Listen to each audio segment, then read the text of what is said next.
Hello mga kabibig, ito na ating pag-uusapan ngayon. Salamat pala sa lahat na nag-like ng video. Before mo tapusin ang video, i-like mo na. Very good, ganyan. Tapos mag-comment ka. Okay, ito na. Korte Suprema pinatahimik ni Congressman Flores na wag daw pag-usapan tungkol sa ombudsman bid ni Boyeng Rimulya. Bakit? Di ba? Bakit private ba yung ombudsman ni Boyeng? Ano, alert itong mga ibang kongresista, no?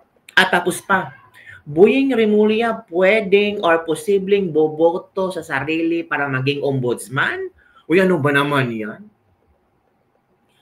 Boboto ba si Boyeng sa iyang sarili para maging ombudsman? Ano ba naman yan?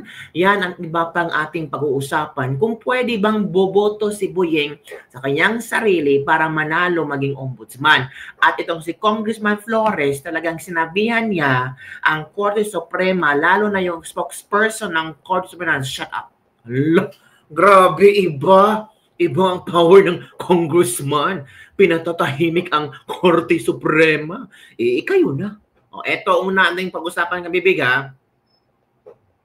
Tungkol kay Boyeng Rimulya, okay. Supreme Court spokes, ombudsman bets need 4 or 6 vote to be in GBC shortlist.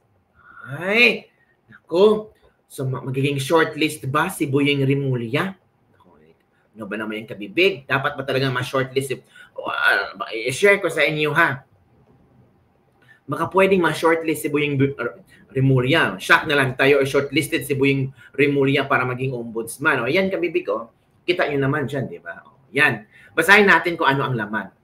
Supreme Court spokesperson Attorney Camille Sue Mei-Ting on Tuesday said that an ombudsman aspirant needs a majority vote or at least 4 out of 6 votes from the Judicial Bar Council members to be included in the short list.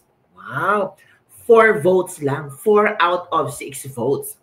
The statement was made after Ting confirmed that 2 ombudsman's applicants, namely Justice Secretary Jesus Crispin Rimulya and PCSO Chairperson Felix Reyes, has yet to submit their clearances, though both were allowed to undergo JBC interviews. Sabi ni Ting, aspirants need a vote of 4 members to be included in the short list. Right now, there are 7 members. 7 members. So, kailangan 4 lang ang boboto sa'yo para ma-shortlist ka. But since Justice Secretary Jesus Crispin Rimulya is a member of the JBC,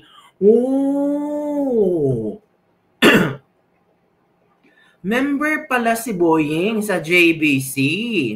And an applicant, he will not be able to vote. So, it's 4 out of 6. So, dapat 4 out of 7. Kasi, kasama pa si Boyeng. Pero, hindi, kahit miyembro si Boyeng sa JBC, hindi niya pwedeng iboto ang kanyang sarili. Napaka-unfair naman. Iboboto mo yung sarili mo. Tapos, ombudsman aspirant ka. She explained that once the shortlist is finalized, the president is constitutionally required to select ombudsman only from the nominees provided by the JBC. So after ma-shortlisted ang mga aplikanteng nag-apply na makakuha ng 4 votes out of 6, ang presidente na ang pumili kung sino ang magiging ombudsman. The president has to choose from the shortlist under the Constitution. He must choose from the shortlist submitted by the JBC. It's part of the check and balance. When asked if there was an instance before where the president chose someone not on the short list, Ting said she has no idea, noting that it would be unconstitutional. So, for example, Pangulong Bongbong Marcos, ito na po ang short list. Tapos wala doon si Rimulya. Tapos si Rimulya ang pipiliin ni Bongbong Marcos. That is unconstitutional. The JBC is chaired by Chief Justice Alexander Gismondo. The other members of the council are retired Supreme Court Justice Jose Catral Mendoza, Attorney Nizauro Ferme, retired Court of Tax Appeal Justice Erlinda Piniera Uy, and Jose Mejia. He also disclosed that the 2 representatives from the Congress, one of the Senate and one of the lower house, are equivalent to just one vote in the JBC. Ting revealed that in forming the shortlist for the ombudsman position, the JBC decided to tighten its screening process by requiring applicants to undergo psychological evaluation, a written exam, public surveys, and complaints. Kasali pala yung written exam, public survey. Nagpapasurvey, di ba? Nagpasurvey din sila itong JBC. Tapos mga complaints. Nako, I'm sure Boyeng Remulla has a lot of complaints. I'm sure Boyeng Remulla Public Service, mababa talaga yan, kabibi. So, talagang they scrutinize, they add additional screening process pala, kabibig. Psychological evaluation, written exam, public surveys, and complaints. Oh, yun pala ang nangyari. Kaya pala nagpaboto-boto ang JBC. Kasi yun pala ang additional screening process ng ng Judicial and Bar Council, mga public complaints, public surveys, kanilang hinanap at tinignan. Kasi mahirap naman kung mag-shortlist kayo ng mga aplikante sa pagka-ombudsman, parang may ayaw ng publiko. Mas maraming alam ang publiko actually, mga kabibig. 'Di ba? On the other hand, ito na. May isang congressman na pinatatahimik ang Korte Suprema.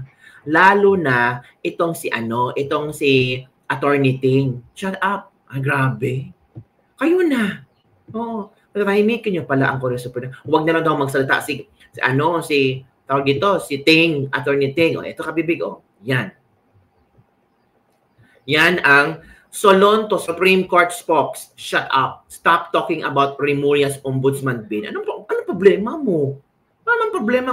Kasi may magtatanong ng mga press. Don't tell me. No comment, no comment. The more, kung magsasabi itong spokesperson no comment, so mapaghinalaan siya. Mas mabuting ibigay niya lahat. Bakit pilit ng mga congressman ba i-control yung mga tao? Pati spokesperson ng Korte Suprema gustong i-control. Ang i-control nyo, ang spokesperson ng Kongreso, huwag yung spokesperson ng Korte Suprema. Pero sabi ni Vice Chairperson of the House Committee on Justice and Bukidnon 2nd District Representative Jonathan Ket, Attorney John Flores, criticized Supreme Court spokesperson Attorney Camille Sue Ting for revealing the application status of Justice Secretary Jesus Crispin Boyeng Remulla, who is vying for the vacant ombudsman post. In a statement, Flores reminded Ting to be more circumspect in giving information about the vetting process, emphasizing that the Supreme Court, Judicial Bar and Council, and the Ombudsman are separate institutions. Wala.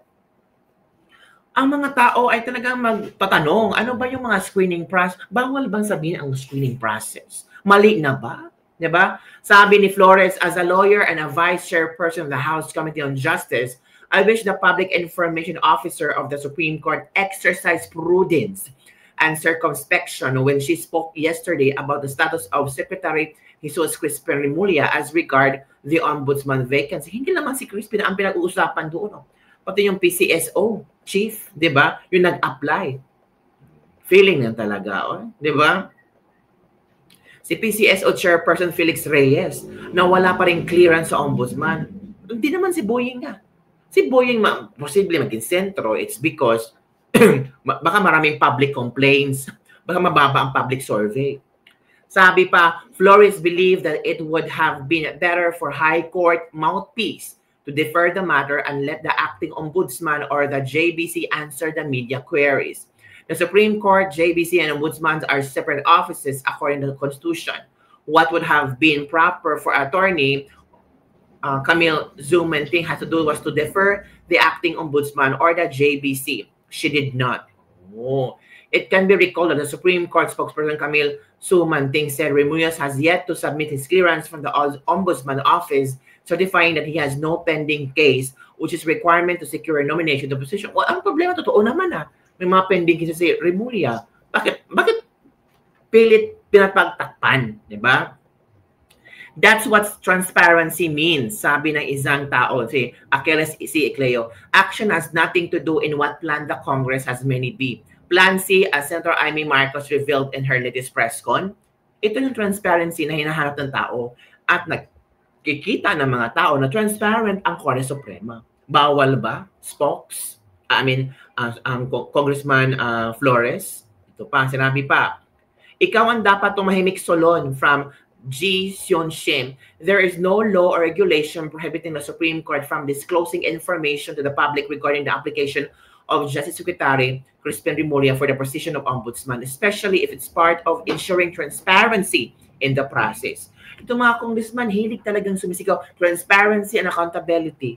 Pero kay Boyeng, tumahimik lang daw. Nako. Supreme Court's authority, transparency, provide information to the public about application process, accountability, ensure that applicants comply with rules and regulation, exercise of power, provide update to the public in accordance with the mandate as administrator of justice. This highlights the Supreme Court role in maintaining transparency and accountability in the application process of public positions, such as ombudsman position in this case. Hashtag Supreme Court. Yun mga kabibig. Yun na. Bastuloy si Flores sa mga sinasabi niya na dapat daw sekreto lang muna, sekreto daw, dapat si Ting hindi magsasalita, dapat daw ang spokesperson ng JBC, ng ombudsman, ang pwedeng magsalita. Puro na kayo spokesperson, no? Mahilig talaga ang mga kongresista ng spokesperson ba? So, Ming, ano ang iyong reaction? Hindi pala pwede si Boyeng Remulla bumoto sa kanyang sarili kasi aplikante siya. So, dapat 4 out of 6. So, if ever makakuha si Boyeng ng 4 votes, so shortlisted siya. Pero pag hindi siya makakuha ng 4 votes, goodbye. But beside that, kailangan makakuha ng clearance si Boyeng Remulla sa ombudsman. Ang tanong, mababasura ba ang mga kasong isinampa ni Senator Amy Marcos kina Boyeng Remulla at iba pa? Diba?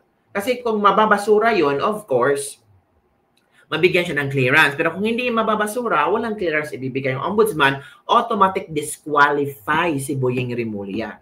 Kaya nga sabi ni Senator Amy Marcos, tingnan nyo ha, this week maghihintay tayo, mag-obserbar tayo, baka masyak na lang tayo na meron ng ombudsman certificate ibigay ang ombudsman, cleared si Boyeng. Diba? Pero hindi hayaan ni Senator Amy Marcos yan. Of course, Senator Amy Marcos pa ba? Nakakahiya naman na si Senator Amy Marcos ang nagsampa ng kaso kina Boyeng Remulla sa ombudsman tapos mababasura lang. Diba? So, yung mga Senate hearing na ginawa ni Senator Amy Marcos tungkol kay Pangulong Duterte, wala lang yun kung mababasura. Diba? It's just a waste of time.